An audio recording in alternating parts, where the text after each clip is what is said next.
राजनीतिक तबके में हलचल मचाने वाली खबर है। शरद पवार ने एनसीपी अध्यक्ष पद छोड़ने का ऐलान कर दिया है। शरद पवार की आत्मकथा के विमोचन पर एनसीपी सुप्रीमो ने यह बड़ा ऐलान किया। ऐलान के बाद शरद पवार की पत्नी प्रतिभा पवार भी रो पड़ी। ये ताजा तस्वीरें हम आपको दिखा रहे हैं उसी समारोह की। दरअसल एक पुस्तक का विमोचन होना था। उस मौके पर तमाम एनसीपी के नेता कार्यकर्ता मौजूद थे और जैसे ही शरद पवार ने अध्यक्ष पद छोड़ने का ऐलान किया, वहां पर हलचल मच गई और कई कार्यकर्ता रो पड़े।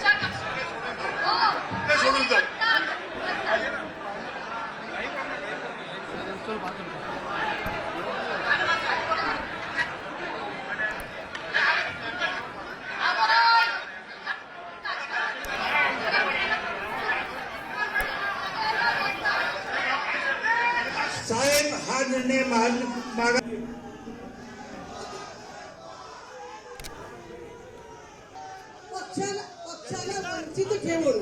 पक्षाला वंचित ठेवून तुम्ही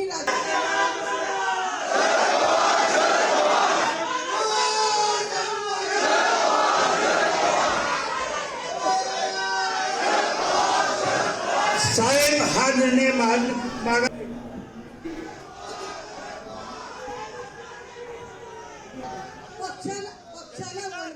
तो सांसद के रूप में मेरे 3 साल बाकी हैं, ये कहा शरद पवार ने। यानी शरद पवार ये तो कह रहे हैं कि वो एनसीपी चीफ के पद पर नहीं रहेंगे, एनसीपी अध्यक्ष का पद छोड़ेंगे, लेकिन सार्वजनिक जीवन से संन्यास वो नहीं ले रहे। ये क्लियर किया है शरद पवार ने। लेकिन आप देख सकते हैं तस्वीरों में तमाम एनसीपी के नेता कार्यकर्ता नारे लगाने लगे शरद पवार के, और उनकी पत्नी प्रतिभा पवार भी काफी इमोशनल नजर आई ऐसे मौके पर। जैसे ही शरद पवार ने यह ऐलान किया कि वो एनसीपी अध्यक्ष पद छोड़ रहे हैं, कार्यकर्ताओं ने हाथ जोड़कर उनसे फैसला वापस लेने की मांग की। 2 तस्वीरें आपके सामने। अध्यक्ष पद छोड़ेंगे शरद पवार और दूसरी तरफ इमोशनल हुए कार्यकर्ता। बहुत चौंकाने वाला फैसला। शरद पवार ने अपनी ही आत्मकथा, अपनी जो बायोपिक को लेकर जो बुक का लॉन्च करना था, उसी दरमियान ये बात उन्होंने कही, ये घोषणा की कि एनसीपी अध्यक्ष पद छोड़ रहे हैं वो। राजीव हमारे साथ जुड़ गए हैं, कुमार विक्रांत के पास चलेंगे, लेकिन राजीव के पास पहले चलते हैं। राजीव, वजह क्या है, क्यों शरद पवार ने अचानक से ये फैसला लिया और राजनीतिक हलकों में एक तरह से ये हड़कंप मच गया इस फैसले के बाद, इस घोषणा के बाद? देखिए, मैं आपको बताऊं कि पिछले हफ्ते मैं खुद गया था शरद पवार के उसी वाईबी चौहान हॉल में जहां पर उनका दफ्तर है। लगभग 45 मिनट तक हम बैठे थे, शरद पवार से लगातार बात कर रहे थे, रिफाइनरी इशू पर बात की, शरद पवार की इस किताब के रिलीज को लेकर भी हमने बात की, लेकिन उन्होंने बहुत ज्यादा इस किताब के बारे में कहने से टाल दिया ऑफ कैमरा।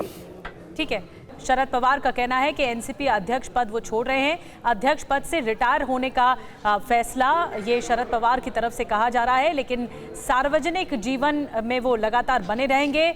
मुझे पता है कहाँ रुकना है, शरद पवार ने ये बातें कही हैं। सांसद के रूप में मेरे 3 साल अभी बाकी हैं, ये भी शरद पवार ने कहा। उन्होंने कहा कि राज्य और केंद्र के मुद्दे मैं देखूंगा, लेकिन शरद पवार एनसीपी चीफ के पद से हट रहे हैं, ये उन्होंने खुद ऐलान किया।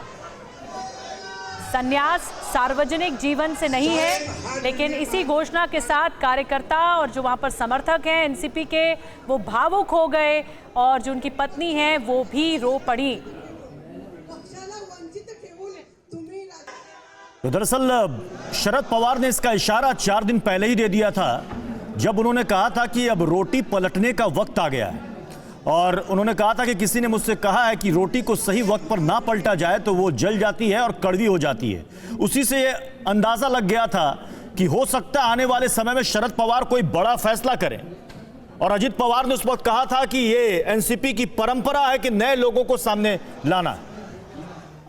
राजीव सिंह हमारे साथ जुड़े हुए हैं। राजीव, क्या इसका इशारा वही था जो 4 दिन पहले उन्होंने रोटी को लेकर एक मैसेज किया था कि रोटी पलटने का सही वक्त आ गया है? बिल्कुल, अब कम से कम जब शरद पवार ने खुद ये ऐलान कर दिया है कि वो एनसीपी चीफ के पद से रिजाइन कर रहे हैं, तो इसमें कोई दो राय नहीं कि वो क्या कहना चाहते थे। लेकिन चूंकि उन्होंने स्पष्ट बातें नहीं कही है, और महाराष्ट्र की राजनीति में एक बात कही जाती है कि पॉलिटिक्स में सबसे अनप्रेडिक्टेबल फैमिली पवार फैमिली है। एक पवार फैमिली राजनीति के किसी मुद्दे पर कब कौन सा स्टैंड लेगी, कभी कोई प्रेडिक्ट नहीं कर सकता। और शायद इस मसले पर आज भी किसी को यकीन नहीं था कि अपनी बुक की रिलीज के मौके पर शरद पवार जो है इतना बड़ा वक्तव्य दे सकते हैं। और अब उनके वक्तव्य के बाद जो है निश्चित तौर पर एक राजनीतिक उछाल आए कि आखिर एनसीपी का अगला मुखिया कौन होगा, अजीत पवार जो सबसे बड़े दावेदार रहे हैं, या फिर सुप्रिया सुले। बिल्कुल राजीव, बहुत बड़ी सियासी सरगर्मी पैदा हो गई है शरद पवार के इस ऐलान के बाद से।